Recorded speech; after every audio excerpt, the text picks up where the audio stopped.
how we all doing today? My name is David Gugino, and now that we're doing part 2 of book reviews, the part 2 I have for you today is very good. It's actually one of my favorite books about money. Now, the author, I believe, has other books. Obviously, he has other books, but I will read the back of the book before I introduce it. The Morgan Housel is a partner at the Collaborative Fund. Previously, he was a columnist at the Wall Street Journal and the Motley Fool. He is a two-time winner of the Best in Business Award from the Society of American Business Editors and Writers, the New York Times Sydney Award, and a two-time finalist for the Gerald Loeb Award for Distinguished Business Writing. So, he has done all of that. Now, the book is pretty old, but the book that I have for us today for our part 2 is The Psychology of Money. It is honestly your mindset, timeless lessons on wealth, greed, and happiness, and it's your mindset towards money. As in how you view money, how you should think about money, how you should spend money, or what you should do with a lot of money when you start getting it. So we're going to dive into the book here, and I got some deep stuff in here that is a little confusing. I will try to explain it the best of my ability for you all to understand. But listen to what the author has to say about succeeding. Listen to what he has to say. You are one person in a game with 7 billion other people and infinite moving parts. The accidental impact of actions outside of your control can be more consequential than the ones you consciously take. But both are so hard to measure and hard to accept that they too often go overlooked.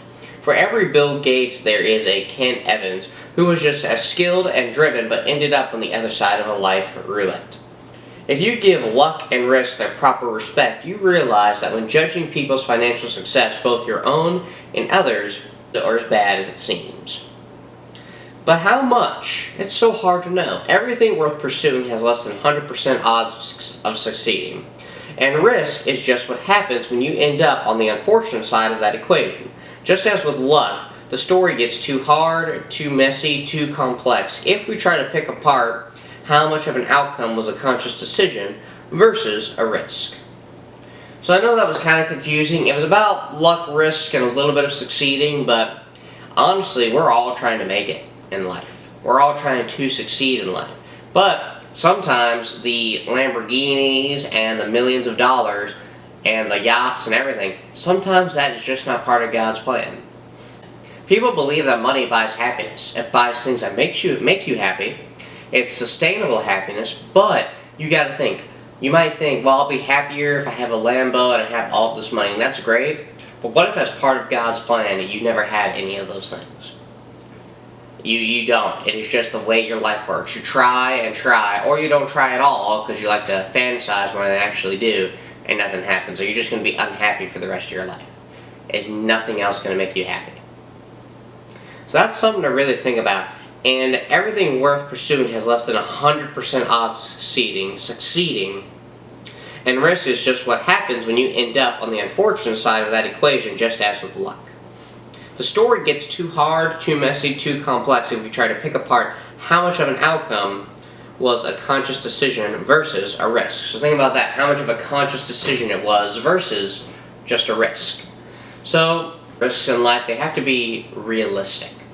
So a risk as in, if someone told you to quit your job and start your business, that's not a good risk. Why? Because sometimes in the business world, you might not start making a good average income within about 2 years. And I believe that is a fact. Like just a fact, like when you start a business, that's how it works out. And then also, you're going to quit your job and start a business. Do you have the work ethic to work multiple hours, multiple days a week, work 100-hour weeks to pursue your business?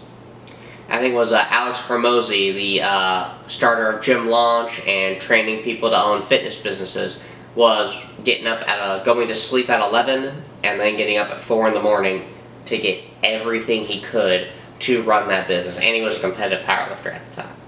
But when it comes to risk, luck, and succeeding, everything has less than 100% odds of succeeding. You have to think about that. But you might think, well, I want to think about it succeeding. I want to be optimistic. I want to have a good mindset. That is great, and you should think like that. But you have to have in your head, what happens if I don't succeed? Are you going to try again, or are you just going to give up? Or let's say it doesn't succeed because you didn't work hard enough. Are you going to work harder? Because that's how you have to play the game of life. Life's going to throw things at you and throw problems at you. You just have to solve them and not give up. So think about that. Now the next section that we have is something a little different. Now this is about today, the 24 hours that you have today. So listen to what Morgan Housel has to say here. Listen to this. The idea that a few things account for most results is not just true for companies in your investment portfolio. It's also an important part of your own behavior as an investor.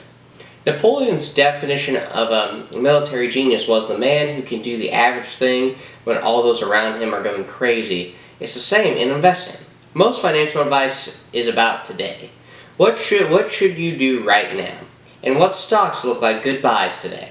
It's not that important. Over the course of your lifetime as an investor, the decisions that you make today or tomorrow or next week will not matter nearly as much as what you do during the small number of days. Likely 1% of the time or less when everyone else around you is going crazy. Consider what would happen if you saved $1 every month from 1900 to 2019. Invest that $1 to the U.S. stock market every month, rain or shine, doesn't matter if economists are screaming about a looming recession or a new bear market. You just keep investing. Let's call an investor who does this Sue. But maybe investing during a recession is too scary. So perhaps you invest your $1 in the stock market when the economy is not in a recession.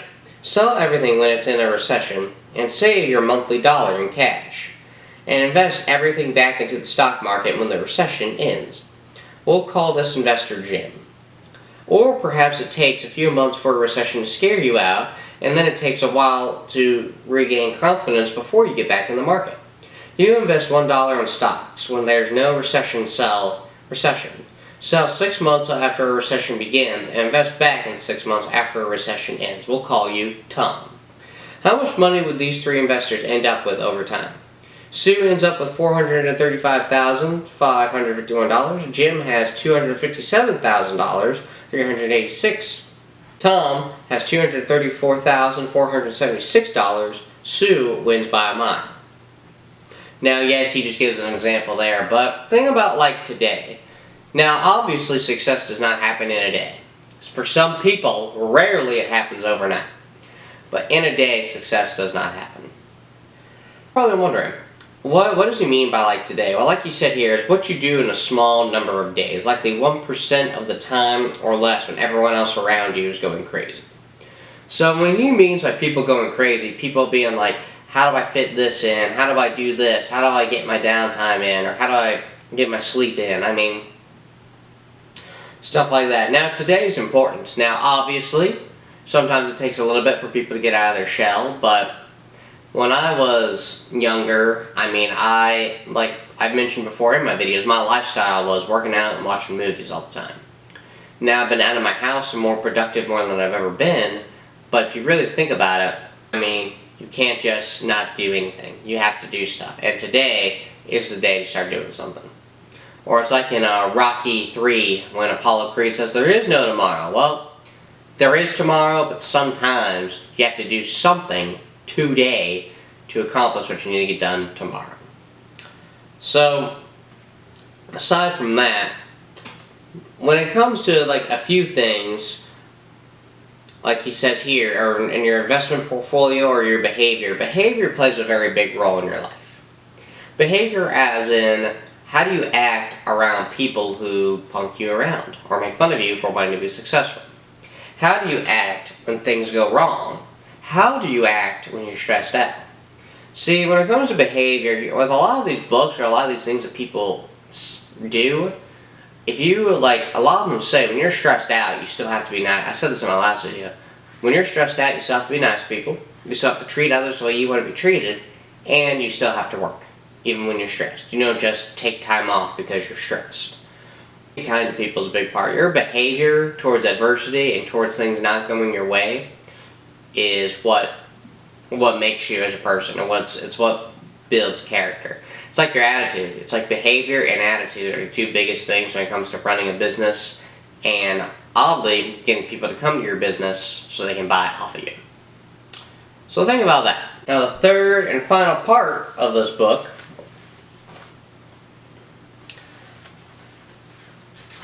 is the highest form of wealth.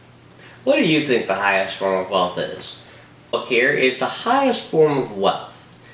What do you think that is? The highest form of wealth. Well, listen to what Morgan Housel has to say. The highest form of wealth is the ability to wake up every morning and say, I can do whatever I want today. People want to become wealthier to make them happier. Happiness is a complicated subject because everyone's different. But if there's a common denominator in happiness, a universal fuel of joy, it's that people want to control their lives. The ability to do what you want, when you want, with who you want, for as long as you want is priceless. Dividend money pays. Angus Campbell was a psychologist at the University of Michigan, born in 1910. His research took place during an age when psychology was overwhelmingly focused on disorders that brought people down things like depression, anxiety, and schizophrenia. I wanted to know what made people happy. His 1981 book, The Sense of Well-Being in America, starts by pointing out that people are generally happier than many psychologists assumed, but some were clearly doing better than others, and you couldn't necessarily group them by income or geography or education, because so many in each of these categories end up chronically unhappy. The most powerful common denominator of happiness was simple. Campbell summed it up. Having a strong sense of controlling one's life is a more dependable predictor of positive feelings of well-being than any of the objective conditions of life we have considered. More than your salary, more than the size of your house, more than the prestige of your job, control over doing what you want, when you want to, with the people you want to, is the broadest lifestyle variable that makes people happy. Money's greatest intrinsic value, and this can't be overstated, is its ability to give you control over your time. So think about that. Money's greatest intrinsic value, and this can't be overstated, is its ability to give you control over your time. So when it comes to that, that is what I believe what money does to happiness. It gives you control over your time. Because to be honest, driving a Lambo to work every day will be great. Now at the time of driving, now you got to think though. Notice what I just said. You're driving to work in your Lambo. You're still going to work. What if one day, because you own your own business, you know what? I'm not going to work today and I'm just going to drive around in my Lambo. That's happiness. Now the Lambo doesn't make you happy, but the ability to do what you want with your time because you have the money to do it, that's what makes you happy. Because, like, when I was having an argument with someone at my job, he works like 6 days a week with overtime and makes a lot of money, but he's not happy with the money he makes.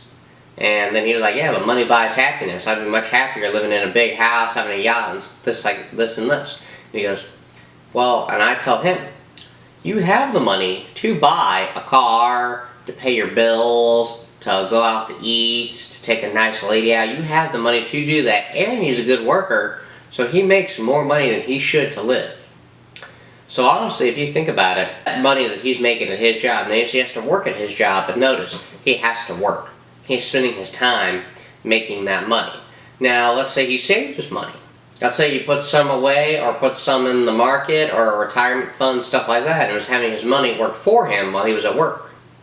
Well, he could probably work his 3 on, 3 off for a bit, maybe take a vacation, and during his 3 days off, he could go somewhere, or he could build up, well, how a company works. He builds up vacation time and takes the money that he saved to go on a nice vacation to buy something nice on his vacation. So that is the happy medium when it comes to money. The most intrinsic value, and it can't be overstated, is the ability to give you control over your time. And control over doing what you want, when you want, with the people you want to, is the broadest lifestyle variable that makes people happy. More than the size of your house and more than the prestige of your job. And then, like I said right here, the highest form of wealth is the ability to wake up every morning and say, I can do whatever I want today. So that is how money buys happiness. It's not things, it's not materialistic things, it's being able to do whatever you want today. But like I said, it's part of God's plan. You may never have a Lambo and have a nice house, but you still can be like, you know what, I'm going to start a business and work really hard to make enough money so I can do what I want, whatever I want in my life. So really think about that. This is The Psychology of Money by Morgan Housel. I want to thank you all for sitting through the second book review, and the takeaway for this video is work hard. Why is it? Because I'm pretty sure a lot of you watching this video all work jobs. Work hard at your job. Move up in your job. Make money at your job. Do something that you love and make enough money to where you can be like, you know what? I'm going to take my time, take a week off, and spend it and do something fun with my money.